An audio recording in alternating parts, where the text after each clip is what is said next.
Olá pessoal, boa tarde, bom dia, boa noite aí todo o pessoal que está participando do MindTheSec. Começar a apresentação aqui sobre o nosso tema super interessante.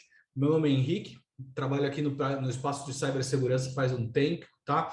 Então venho desenvolvendo muito a minha carreira nesse grande caixa de gestão de identidade, de controle de identidade, um pouco não tão explorado da cibersegurança, mas é o meu foco, eu acho muito importante. E eu venho aqui para falar com vocês sobre os grandes erros de uma implementação de identidade para clientes, tá? Então eu queria passar um pouco assim sobre como é que é os erros que a gente achou numa grande pesquisa que a gente fez junto na nossa base de dados de clientes, colaboradores e junto com uma agência de pesquisa, né? O que a gente achou quando as pessoas compram, o que eles se arrependem, quando eles constroem, o que eles se arrependem, quais são os aprendizados que tiveram e como que eles fazem esse racional do que deu certo, do que deu errado, tá? Tudo isso é baseado numa pesquisa que a gente fez. Aqui embaixo está o link para quem tiver mais curiosidade de ler em mais detalhes aí, verificar. Dentro dessa vertente, a gente teve um grande grupo de pessoas que respondeu de vários variados tipos, né? Desde dos CISOs e CFOs e CEOs até os desenvolvedores mesmo, que é um público bem forte nosso aí. A gente foi ter também ali de todos os tipos diferentes de tipo de empresa, né? Primeiro ali o grande tipo de empresas de TI, né? TI são sempre os primeiros a adotar, são sempre os primeiros aí a terem bastante coisa para dizer, bastante experiência, mas também bastante do mercado financeiro, do mercado de e-commerce. Então, nosso foco foi realmente tentar botar um público diversificado para a gente pegar uma melhor opinião aí sobre o que eles acharam de comprar ou implementar próprio programa de gestão de identidade aí para clientes deles, tá? Então, uma das coisas que a gente achou aqui de interessante foi esse gráfico sobre comprar contra desenvolver, tá? Então, você pega esses clientes, você pega essas pessoas que inicialmente fizeram o seu primeiro projeto e compraram, né? Quando elas foram fazer o seu segundo projeto, isso eu estou falando a nível de pessoas, tá? A nível dos desenvolvedores, dos diretores, gerentes. No segundo projeto, você percebe que mais pessoas foram comprar, né? Essa é a linha vermelha. Enquanto menos pessoas foram desenvolver e começaram a se ter mais projetos cancelados. Eu acho que isso foi um primeiro retrato que esse relatório traz, né? Traz duas coisas assim que eu acho importante frisar aqui. Uma é, o público que a gente entrevistou já passou por isso mais de uma vez. Ou se foi em mais de uma empresa, ou se foi mais de um projeto, de mais de um vendor, mas se percebe que existe uma tendência, né, a cada vez mais se comprar do que se construir, né, se desenvolver. E isso fica bem claro aqui no próximo slide. No próximo slide você se arrependeu. Então, você estava lá, comprou a solução, né? Seu primeiro projeto, se arrependeu da solução que você comprou? Então, a gente tem aí 11% falando, não deu certo. Enquanto quando a gente vai para essa área de comprar, da área na verdade, desenvolver, né? Você vê aí no preto que 50% das pessoas vão se arrependendo, né? Então, um arrependimento ali de você entrar no seu primeiro projeto de cabeça para desenvolver uma plataforma realmente é um grande empreendimento. E isso até é o que a gente vai mostrar, porque no final das contas essa pesquisa fala, tá, mas você se arrependeu por quê? O que deu de errado em comprar? O que deu de errado em fazer, né? Mas aí, ao mesmo tempo, a queda vai acontecendo do outro lado, né? Quando você chega no seu segundo projeto, no seu terceiro projeto, você está mais escaldado, né? Você já sabe um pouco mais sobre o que você está desenvolvendo numa plataforma de identidade, já sabe onde deu errado, né? E o arrependimento vai caindo, obviamente, porque o conhecimento vai ficando, né? Então, isso é muito interessante aí também, que mostra que é uma coisa que você, quando entra da primeira vez, é outro mundo, tem várias particularidades, tá? Aí, o que a gente vai ter? A gente vai ter, assim, a primeira visão que a gente enxerga dessa pesquisa, né? E depois eu vou entrar em mais detalhes sobre cada uma delas, mas por que você compra? Ou por que você desenvolve, né? Então, você desenvolve porque ninguém fez do seu jeito, tá? Assim, você pensa assim, por exemplo, você é um órgão governamental que quer fazer um negócio particular, atrelado a uma plataforma e tudo mais, interno. Então não tem um jeito, né? Você é militar, você está tentando entregar uma coisa de valor. Então não tem jeito, você vai ter que desenvolver o seu do zero, né? E também quando identidade é crítico, quando é parte crítica do negócio. Assim, segurança, identidade, autenticação é crítico para todo mundo, tá? Não tem. Se você tem um login, se você precisa guardar o login, você precisa, isso é crítico. Mas crítico, quando eu digo, é justamente que faz parte do business que você é, né? Então, às vezes você vai ver algumas empresas que vão oferecer logins para terceiros, oferecer logins de filiados. Aí isso acaba entrando num business que talvez você fale, putz, eu quero criar uma plataforma para oferecer o meu login, então é melhor eu desenvolver do que comprar uma plataforma pronta. E enquanto o pessoal vai comprar, já acaba sendo naquilo que você sempre escuta de gerente, diretores e falando, né? É mais tempo para desenvolver o meu core business. Então, se eu sou uma fábrica de bicicleta, por que eu vou desenvolver um login enquanto eu posso utilizar um login e continuar desenvolvendo bicicleta, né? E também vem sobre é difícil manter. Então, beleza, você foi lá, desenvolveu, estudou e tudo mais, aí saiu a regulamentação agora para os bancos, o FAP. Putz, agora eu vou ter que adaptar tudo que eu fiz para o FAP. E o FAP está no 1.0, aí sai o FAP 2.0. Aí você, putz, agora eu vou ter que adaptar tudo para o FAP 2.0, né? E aí você vai entrar também problemas de escala, problemas de plataforma. Ah, putz, essa plataforma está suportando quantos por segundo? Qual é o peso? Quais os browsers homologados? Quais são os tipos de protocolos que eu converso? Então fica você difícil ter uma continuidade nesse projeto, né? Ele não fica não sendo um projeto que eu gosto de dizer que é fire and forget, tipo, pum, botei, nunca mais quero mexer na vida.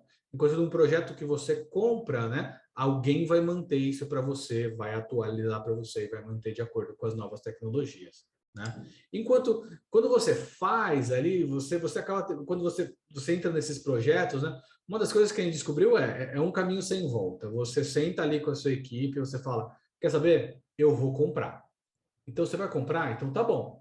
Então, daqui para frente, todas as decisões que a gente for fazer vai ser em relação a comprar. Não, eu vou desenvolver. Ah, então tá bom. Todas as suas decisões daqui para frente tem que ser desenvolver. Não é muito fácil você ter esse passo, falar, né, então, estamos com uma ideia aqui que vamos fazer alguma coisa diferente. Não, porque você coloca muitos recursos, você coloca muitas premissas em cada uma das duas decisões, tá? Então a gente vai falar assim, por exemplo, quando você vai desenvolver, você fala, pô, é só uma caixinha, pô, é só um negocinho, mas como é que você vai criptografar o banco de dados? Como é que você não vai permitir bot? Como é que você vai fazer o teste? Como é que você vai fazer o planejamento? Né? Isso acaba impactando bastante aí, e eu até expando em mais detalhes depois sobre esses temas. E em comprar também. Comprar não é para todo mundo, comprar é uma ideia, é a minha favorita, viu? Sem vindo da OutZero aqui, mas eu entendo que não é para todos. Existem empresas que têm requerimentos muito específicos e adaptar uma plataforma é difícil, tá? Então você vai ter erros na concepção do fabricante, né? Você vai ter uma falta de alinhamento de visão. Então você vai ver, por exemplo, o envolvimento de certos projetos aonde você queria um projeto onde a pessoa tinha um foco enterprise, né? Identidades enterprise, identidades corporativas, e o seu é identidades para cliente final. Então, a plataforma não se bate, ela tem um pouco que entra um na linha do outro, mas não é a mesma coisa, né? São produtos um pouco diferentes, eles atuam diferentes, eles têm visão diferente, eles têm ideias diferentes, né? Então, explorando um pouquinho mais em detalhes a parte de dev, o build. O que a gente viu nesse relatório? O que relataram para a gente ali, as pessoas que participaram desse relatório, que deu errado quando eles foram desenvolver uma solução? O primeiro ponto que deu errado foi o seguinte: subestimar o escopo e o tempo necessário da complexidade. Então, olha, não é fácil, não é fácil, não. Assim, internamente, assim, a gente brinca aqui que a nossa plataforma é um sistema operacional. É um sistema operacional de identidade. E atualmente, se alguém falar para você que você tem que construir um sistema operacional, você tem que ser um baita de um motivo e um baita de um bolso, né? A pessoa tem que ter um bolso suficiente, uma clareza suficiente, tempo suficiente. Então, eu vou fazer só a caixinha do Facebook, eu vou fazer uma caixinha de login do Google, né? Não acaba não sendo tão fácil assim, acaba não sendo tão simples quanto parece ser. Não é um homem-hora que você desenvolve ali, é uma equipe com uma mentalidade, com um certo tipo de conhecimento, né? E aí vem para o erro 2, que é, beleza, você pensou nisso, aí você fala, vou implementar os novos padrões, eu vou implementar com as melhores tecnologias, né? Já pega ali, já bota o seu Fluig, já bota o seu Node, vou fazer em Go, já vou subir nos servidores mais avançados, aos últimos protocolos e tudo mais. Mas e o legado, né? E o que você já está carregando hoje? Você acha que simplesmente você vai chegar lá e falar assim, morreu tudo que eu tenho hoje, começa novo, né? Precisa ter uma estratégia de considerar os antigos, que é o legado, ou então, minimamente, ter uma migração, né? Então, esses são os tipos de coisa que a gente tem que considerar durante um projeto que dão muito errado. Porque, de repente, você foi com uma plataforma para um lado, oh, novo, legal, falando dos protocolos novos, mas aí o pessoal te traz aquela bagagem, né? Talvez ali para uma startup não vai ter bagagem e tudo mais. E mesmo assim, quando a gente fala para umas certas startups, quando a gente fala com pessoas que desenvolveram isso, mesmo sem ter bagagem, eles ainda se depararam com umas situações do tipo, poxa, eu desenvolvi tudo para tecnologias modernas, aí vem um grande cliente e fala, pô, eu preciso de uma integração, ó, não vou nem falar de mainframe, né? Mas eu vou falar de uma integração com AD, uma integração com LDAP, uma coisa que nunca estava planejado no roadmap, né? Mas só que de repente vai ser, são duas implementações totalmente distintas, né? E aí você entra no terceiro erro aqui, que a gente achou muito frequente também nas respostas que a gente recebeu, que é o time de dev para um projeto de segurança, ele é um, né, não sei se eu vou chamar ele de DevSec, mas ele é um time que ele tem uma mentalidade diferente, ele é um time que tem umas certas skills diferentes. Então a gente vai entrar e vai trazer os desenvolvedores que estão ali preocupados em interface gráfica, os desenvolvedores estão preocupados em, né, otimização de banco de dados, queries e coisas assim, e de repente essa pessoa não vai ter o expertise para conduzir e desenvolver um projeto da área de segurança. Então isso se mostra muito predominante nesse tipo de ambiente, porque se você acha que profissional de segurança é difícil, imagina um profissional de desenvolvimento e segurança, né? Uma pessoa que vai fazer uma plataforma que seja tanto escalável quanto segura. Isso é muito subestimado, né? Talvez aí algumas pessoas pensem, poxa, eu tenho uma equipe boa, minha equipe pode se adaptar e tudo mais, claro. Mas quanto tempo vai demorar para a sua equipe se adaptar? Quantas pessoas vão demorar para entender esse mundo, né? Então a gente enxerga isso com muito eu particularmente, né, vindo desse mundo especificamente de gestão de identidade, onde né, se juntar todo mundo de gestão de identidade e segurança num bar, a gente não fecha uma mesa, né? É bem pouco tipo de pessoas. Agora, a quantidade desses conseguem desenvolver, falar sobre os protocolos e ver os padrões, acaba reduzindo. Isso é realmente importante na maturidade de você ter, no final, uma solução segura e escalável, né? E o erro número 4 é, é você estimar muito o que você vai fazer nesse tempo. Então você vai lá, desenvolve o software, monta ele e entrega uma solução capenga, entrega, né, sem muitas informações ali. Então isso é interessante você ter visão, tá?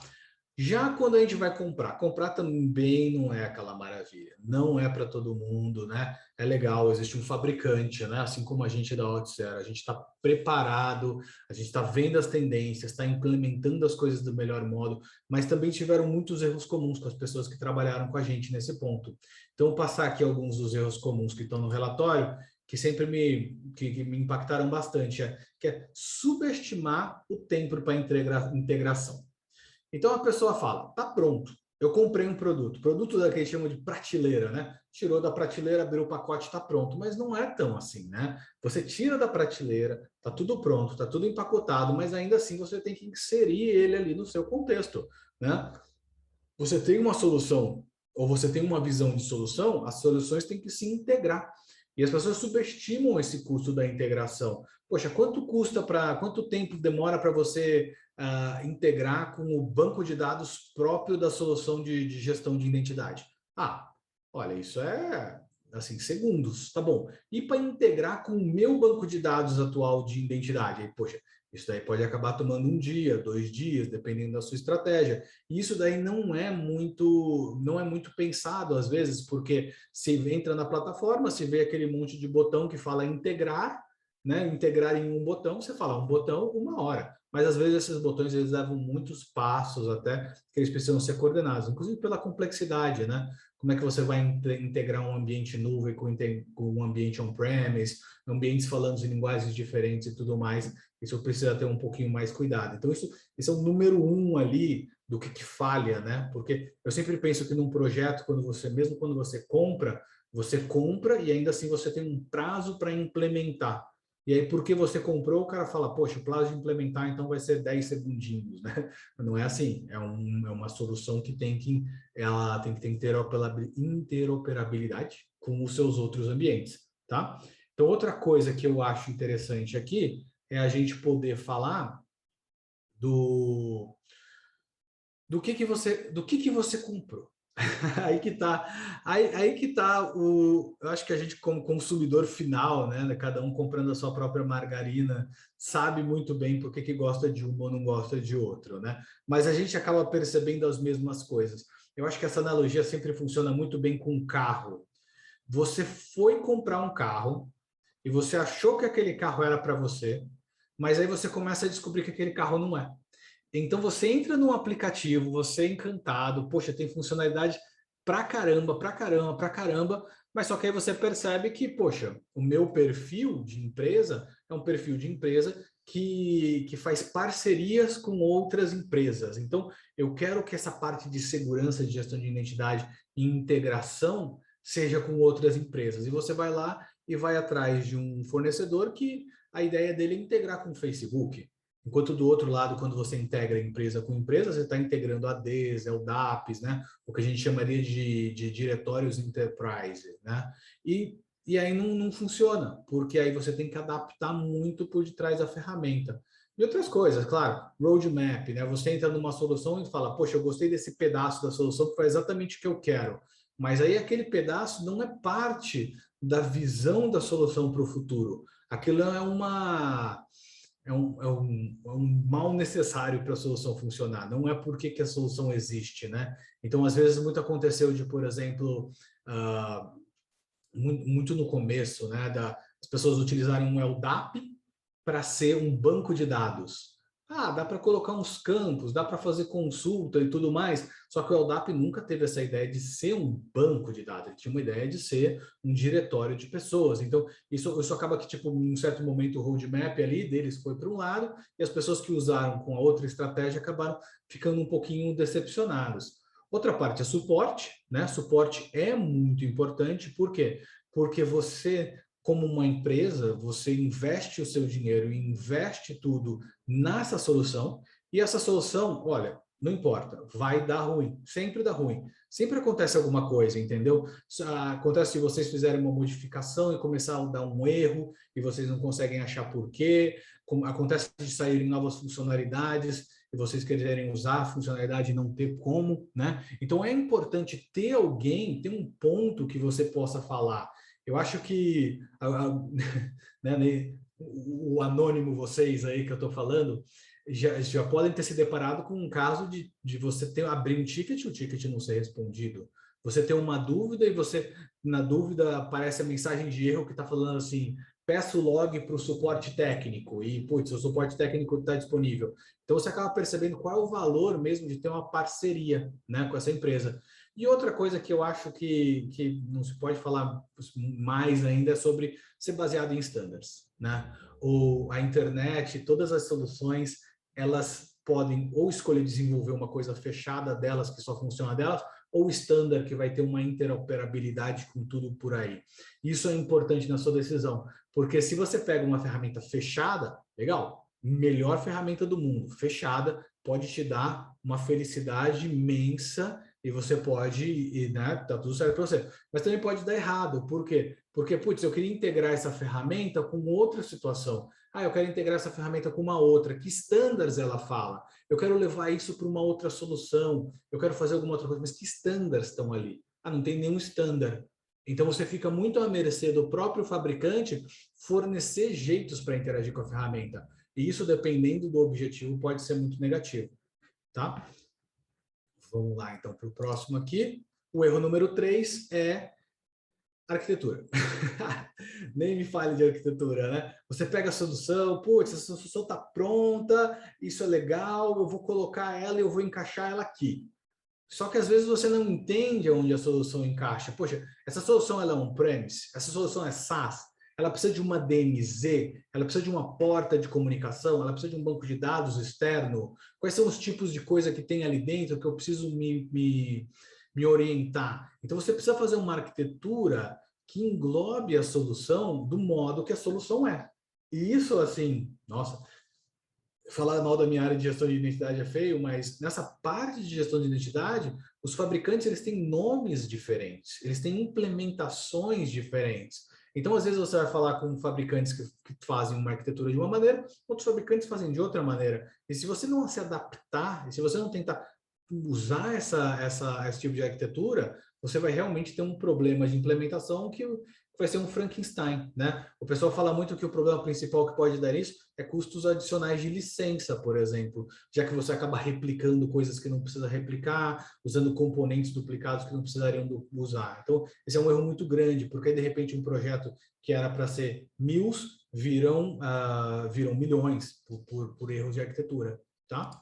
E aí, né, para não deixar de falar, eu trabalho aqui na Okta Auth0, né? A Auth0 é uma empresa da Okta, e a gente trabalha justamente nessa parte de identidade, tá? Identidades para consumidores, muito conhecido como CIAM, às vezes eles chamam de IGA para consumidores, Business to Consumer, não sei, esses nomes ainda estão um pouquinho meio difundidos, mas aqui a gente vai trabalhar dentro desses 3 pilares, tá? Eu até vou começar do pilar da direita, que são os standards. A gente constrói tudo baseado em standards de mercado, obtendo todas as certificações de segurança de mercado. Então, de repente, você entra numa auditoria e a pessoa olha aquela sua parte de implementação de segurança e fala, quem garante isso? Quem audita isso? Quais são os certificados? Quais são os tipos de testes que você passaram? E aí você pegando os testes que um provedor como a gente tem, né? Você pode passar isso para o auditor e falar, olha que bonito, eu já tenho tudo isso comprovado, eu já tenho tudo isso auditado e essa minha parte é segura. Então, é muito importante, standards e a nossa segurança. E a gente tem tanto a funcionalidade é um clique do botão, então todas as nossas funcionalidades estão expostas numa console fácil, que você habilita, desabilita as funcionalidades de login com SMS, login com e-mail, login com Facebook, esse tipo de coisa, e a gente também é extensível o suficiente para você pegar e colocar um código por trás. Então você sobrescrever qualquer um dos comportamentos nativos da ferramenta e ir lá e colocar a sua própria lógica de negócio, justamente para a gente não ter aquela parada e falar, poxa, veja bem, minha empresa é muito sensível nessa parte em particular e viabilizar o projeto. No nosso caso, a gente deixa você estender um código do jeito que você quiser. Tá? Então, obrigado pelo tempo de vocês. Meu nome e meu e-mail estão aí, meu LinkedIn, para caso vocês queiram entrar em contato, bater um pouquinho mais de papo, ver a plataforma, ver como é que a gente pode apresentar os desafios. Também convido vocês a lerem o relatório na íntegra. Obrigado.